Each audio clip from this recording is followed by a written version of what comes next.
Thanks for checking out Scotty's Hobbies. Today we're going to be looking at a 2016 Nissan Altima and replacing the rear shocks.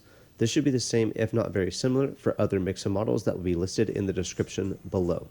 Let's get started real quick, like all my other videos. First, we're going to remove this bottom bolt.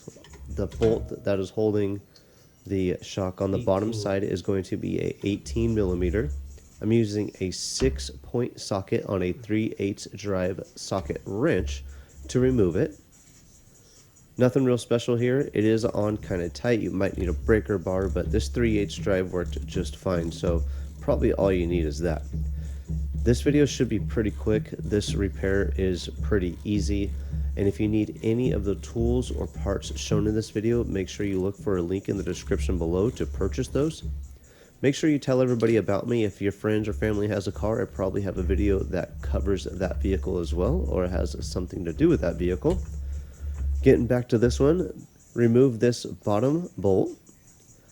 If you need to get the pressure or some pressure off the bolt, you could use a jack to jack up the spindle, which will take the pressure off of that lower bolt and make it easier to spin or take it out if needed. Next, we're going to use a 13 millimeter deep socket on a 6-inch extension to loosen up these upper shock mount bolts. Again, they're not on too tight. You could use a longer extension, maybe a swivel socket would make it easier for you, but this here gets the job done.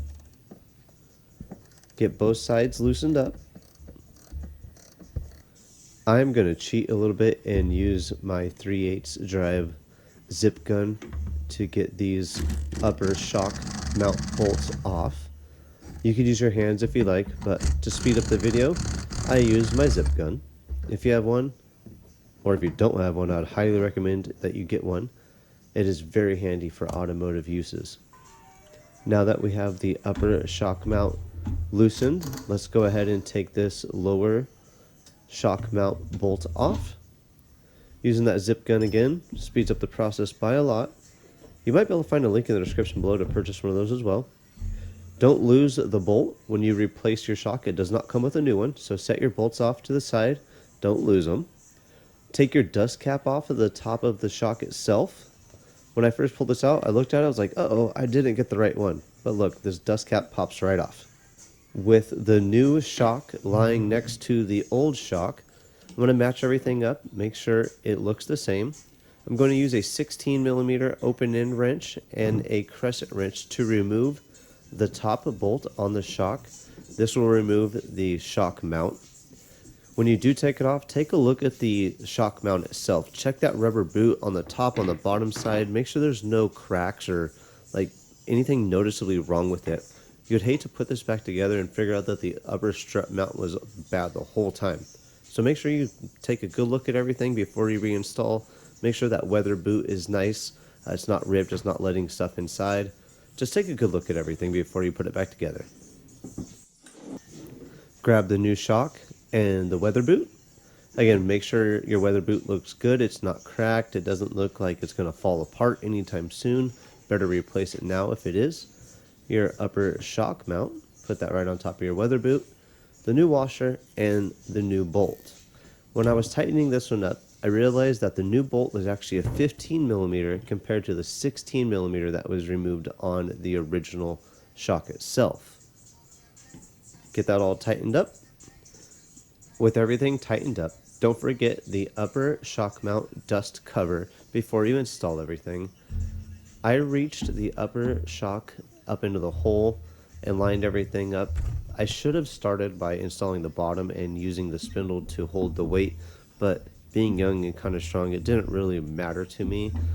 It might be smarter to do the bottom one first in your case. So make sure you watch the whole video, like, subscribe, and share while you are watching this video. And don't forget to tell everybody about me. Comment below with the year, make, and model of the vehicle that this helped you on. You can see I squeezed my hand up inside the hole to get the nut started on the upper shock mount. It is a tight squeeze, but not that bad, so it is very doable. Again, I should have started off by doing the bottom and then holding the upper in place with the spindle, which you'll see in a second. With everything lined up, I'm going to grab a jack and put it on the bottom side of the spindle. jack up the spindle a tad bit so we could line up the spindle with the lower shock mount itself. This makes it, well, it's going to be the only way you're going to be able to install this lower shock mount. So make sure you have the jack stands under the car and have your jack available. Get everything lined up. Make sure the holes are centered perfectly so this is much easier, or it goes easy for you. Grab the bolt. Hopefully it didn't go too far or walk away from you. Get it started in the hole. Using my 3/8 drive socket wrench and a 6.18mm socket, I'm going to tighten up the lower shock mount now that everything is all lined up, the upper and the lower. After that lower is tightened up, I'm going to get my 6-inch extension and my 13mm socket, reach up to the upper shock mount bolts, and give these a good tighten up as well.